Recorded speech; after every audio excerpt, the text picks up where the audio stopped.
পঢ়াত মন নবহে কি কৰিব অভিভাৱকে আজিকালি ভালেমান অভিভাৱকে প্ৰায়ে সোধে সন্তানৰ পঢ়াত একেবাৰে মন নাই দুই এক শিক্ষাৰ্থীয়ে আমালৈ ইনবক্সত মেছেজ দিছে পঢ়াত একেবাৰে মনোযোগ নাই ইংৰাজীত যেটো কনসেন্ট্ৰেশন বুলি কোৱা হয় একেবাৰে নাই বুলি কৈছে কি কৰা উচিত আজি এই কথাখিনি ছুটিকৈ পাতি থম অলপমান সময় আপুনি কষ্ট কৰিব অলপমান সময় বুজিব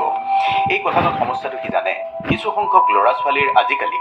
পঢ়াৰ বাহিৰে বাকি পৃথিৱীৰ সকলো কথাতে মনোযোগ থাকে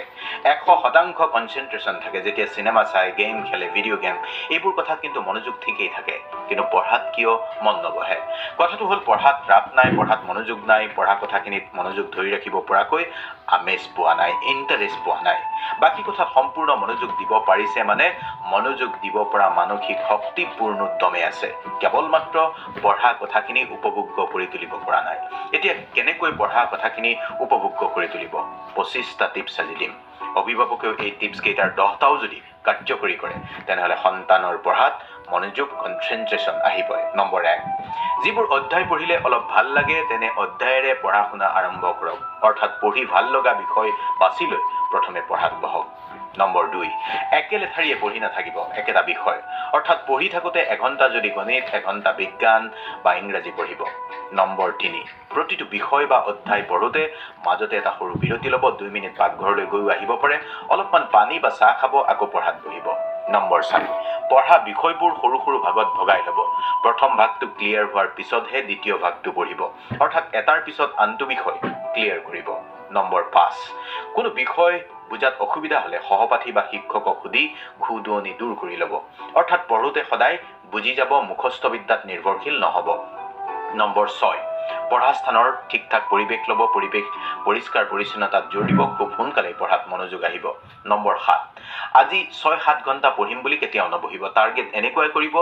আজি দুটা চেপ্টাৰ পঢ়িম দেখাত 6-7 ঘণ্টা পঢ়া টেবুলত এনে বহি থাকিও প্ৰডাক্টিভ একো নহয় অৰ্থাৎ পঢ়িব যেতিয়া সঁচাকৈ কামত অহাকৈ পঢ়িব নম্বৰ 8 পঢ়াত মনোযোগ থাকিবলৈ পঢ়া স্থানত মাজে মাজে ষ্ট্ৰেচিং কৰিব মেডিটেশ্যন কৰিব পাৰে 2-3 মিনিট অৰ্থাৎ পঢ়া সময়ৰ বিৰক্তি উদ্বেগ আঁতৰাবলৈ 2-3 মিনিট চকু দুটা মুদি ধ্যান কৰি মনটো শান্ত কৰি ল'ব পাৰে নম্বৰ 9 পঢ়াৰ আগে কেতিয়াও অধিক ভোজন নকৰিব পঢ়াত মনোযোগ আনিবলৈ সদায় পঢ়াৰ পূৰ্বে লঘু আহাৰ খাব নিশা অধিক ভোজনৰ পিছত পঢ়াত সাধাৰণতে মনোযোগ নাথাকে কেৱল লোকক দেখুৱাই পঢ়াহে হয় নিশা নম্বৰ 10 আমাৰ সকলোৰে স্মৃতি ধৰি ৰখাৰ সময় বেলেগ বেলেগ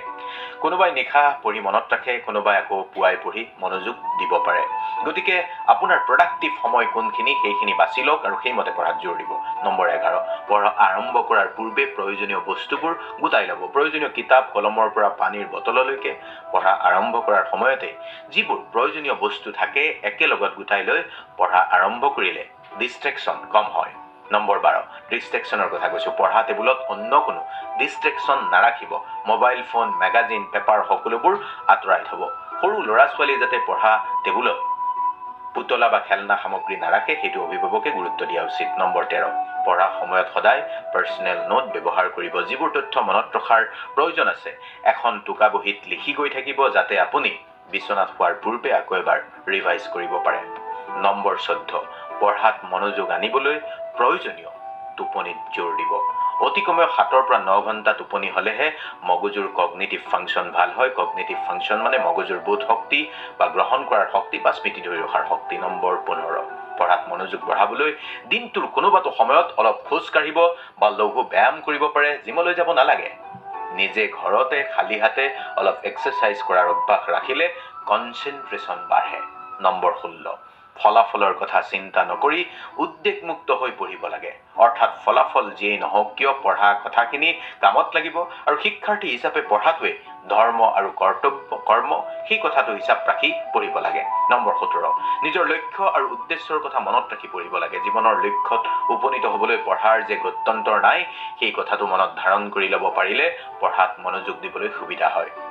নম্বৰ 18 নিজকে পুৰস্কৃত কৰাৰ ধাৰণা লওক অৰ্থাৎ এনেকৈ লক্ষ্য নিৰ্ধাৰণ কৰক আজি যদি সপ্তম অধ্যায়টো সম্পূৰ্ণ কৰি পঢ়ি শেষ কৰে তেনেহলে আধা ঘণ্টা আপুনি গেম খেলিব বা নিজেই ভাল লগা কিবা এটা কিনি খাব কিবা এটা চাব অভিভাৱকেও তেনেধৰণে পুৰস্কৃত কৰিব পাৰে সন্তানক অৰ্থাৎ ৰিৱাৰ্ড সিস্টেম যদি আজি নিৰ্দিষ্ট 2 ঘণ্টা ভালকৈ পঢ়ে তেন্তে ভাল লগা কিবা এটা অনুষ্ঠান টিভিত চাবলৈ পাব নম্বৰ 19 ঘৰত পঢ়াৰ মনোযোগ আনিবলৈ ক্লাছত ভালকৈ মন দিব লাগিব, অৰ্থাৎ শিক্ষকে পঢ়াই থাকোঁতে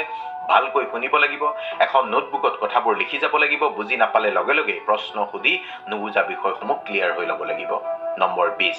গভীৰ অধ্যয়নৰ বাবে সদায় এটা নিৰ্দিষ্ট সময় আৰু পৰিৱেশ ঠিক কৰি লওক। এনেকৈ ঠিক কৰক যে সন্ধিয়া 6 বজাৰ পৰা নিশা 10 বজালৈ প্ৰতিটো ঘণ্টাত 4টা বিষয় পঢ়িম, অৰ্থাৎ মনোযোগ দি পঢ়াৰ বা গভীৰ অধ্যয়নৰ সময়খিনি চূড়ান্ত কৰি লওক। আধা ঘণ্টাত 4-5 মিনিটৰ ব্ৰেক একো বেয়া কথা নহয়, প্ৰডাক্টিভ। নম্বৰ 21 নিজে পঢ়া বিষয়টো ক্লিয়াৰ হ'বলৈ কোনোদিনে বিষয়টো নপঢ়া মানুহ এজনক বুজাওক। কোনো যদি নাথাকে পিতৃ মাতৃকে বহুৱাই লৈ বুজাওক, অথবা সন্মুখত কোনোবা বহি আছে বুলি কল্পনা কৰি নিজে শিক্ষকৈ পঢ়োৱাৰ নিচিনা পঢ়াওক। তেনে কৰিলে নিজৰ কোনো খুদুৱনি নাথাকে বা খুদুৱনি থাকিলেও দূৰ হ'ব আৰু ৰিকল কৰাৰ মানে মনত পেলোৱাৰ দক্ষতা বাঢ়িব। নম্বৰ 22 পঢ়াত মনোযোগ আনিবলৈ সদায় ভিজুৱেলাইজে সহায় কৰে বা ভিজুৱেলাইজেশ্যনৰ সহায় লওক। কিবা এটা বিষয় যেতিয়া পঢ়ি যায় মনতে বিষয়টোৰ ছবি কল্পনা কৰি যাওক, অৰ্থাৎ পঢ়া বিষয়টোত কল্পনাত ভিজুৱেলাইজ কৰিব পাৰিও মনত ৰখাটো সহজ হয়। নম্বৰ 23 যেতিয়া কোনো এটা সূত্ৰ মনত ৰাখিবলৈ অসুবিধা হয় তেতিয়া তাক এটা ৰাইমৰ নিচিনা, কবিতাৰ নিচিনা, পদ্যৰ নিচিনা কৰিও বা সুৰ দি গানৰ নিচিনা কৰিও কেইবাবাৰো প্ৰেক্টিচ কৰি মনত ৰাখিব পাৰি, কনফিডেন্স বঢ়াব পাৰি। নম্বৰ 24 পঢ়া সময়ত ইনষ্ট্ৰুমেণ্টেল মিউজিক বজাব পাৰে, অৰ্থাৎ একেলেঠাৰিয়ে 2 ঘণ্টা পঢ়াৰ পিছত পিছৰ 2 ঘণ্টাৰ কোনোবাখিনিত অলপ মিউজিক, চফ্ট মিউজিক, কিন্তু পঢ়োতে কেতিয়াও কথা থকা গীত নবজাব। মানে গায়কে গোৱা গীত শুনি পঢ়িলে মনোযোগ নাথাকে, কনচেন্ট্ৰেশ্যন বাধাগ্ৰস্ত হয়। বাদ্যযন্ত্ৰ সংগীত বা ইনষ্ট্ৰুমেণ্টেল মিউজিক বজোৱাৰ কথা কৈছোঁ। নম্বৰ 25 পঢ়াত মনোযোগ ধৰি ৰাখিবলৈ মাজে মাজে বাহিৰা কিতাপো অলপ পঢ়িব পাৰে, বিশেষকৈ মহৎ লোকৰ জীৱনৰ সংগ্ৰামৰ কাহিনী বা যিকোনো ভাল লগা কমিক্স, সাধুৰ কিতাপ পঢ়িলেও কল্পনা শক্তি বাঢ়ে। কুইজৰ কিতাপ পঢ়াটো ফলদায়ক। বাকী যদি আৰু পঢ়াত মনোযোগ অনাটো জৰুৰী বুলি ভাবিছে তেনেহ'লে আমাৰ পেজ আৰু চেনেলত অন্য ষ্টাডি বিষয়ক ভিডিঅ' কেইবাটাও আছে, চাব। এইখিনিতে আপোনাক আৰু 2টা কথা যোগ কৰি দিছোঁ। পঢ়াটো কিয় জৰুৰী সেই কথাটো যদি ভালকৈ বুজি পায়, পঢ়াৰ ক্ষেত্ৰত কোনবোৰ বিষয়ত কেনেকৈ আগ্ৰহ জন্মাব পাৰি, কোনবোৰ বিষয়ৰ ব্যৱহাৰিক প্ৰয়োগ মানুহৰ জীৱনত হ'ব, কেনেকৈ বিজ্ঞানৰ বিভিন্ন বিষয় ব্যৱহাৰিক জীৱনত কামত আহে, সেই কথাখিনি যদি মনোযোগ সহকাৰে মানে গুৰুত্ব সহকাৰে কোনোবাই বুজাই দিয়ে তেতিয়াও মনোযোগ নথকা শিক্ষাৰ্থীৰ মনোযোগ দ্ৰুততৰ হৈ পৰিব। সেইকাৰণে আপোনাক কৈছোঁ যে বিজ্ঞানৰ কিছুমান বিষয়বস্তু আমাৰ ব্যক্তিগত জীৱনত খুবেই খাটে আৰু সেই কথাটো আমি মানি চলিব লাগিব। পুৱা শুই উঠি আমি যেতিয়া টুথব্ৰাছ কৰোঁ বা তাৰপিছত যেতিয়া আমি আইনাখন চাওঁ, তাৰপিছত যেতিয়া আমি হাতত অন্য গেজেট লওঁ, মোবাইলটো হ'ব পাৰে, এই সকলোবোৰ বিজ্ঞানৰ উপাদান আৰু এই সকলো বিজ্ঞানৰ উপাদানে আমাৰ জীৱন সংপৃক্ত কৰি ৰাখিছে। আমি প্ৰত্যেকটো কথাৰে ফাউণ্ডেশ্যনটো মানে বিষয়বস্তুটোৰ গভীৰতাটো যদি বুজি লওঁ তেনেহ'লে মনোযোগ বাঢ়িব আৰু সেইটো আমি প্ৰায়োগিক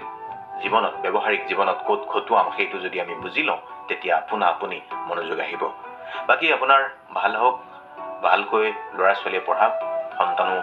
ভাল হওক, সকলোৰে ভাল হওক, ইমানেকে আশা কৰি আজিলৈ বিদায় লৈছোঁ। নমস্কাৰ।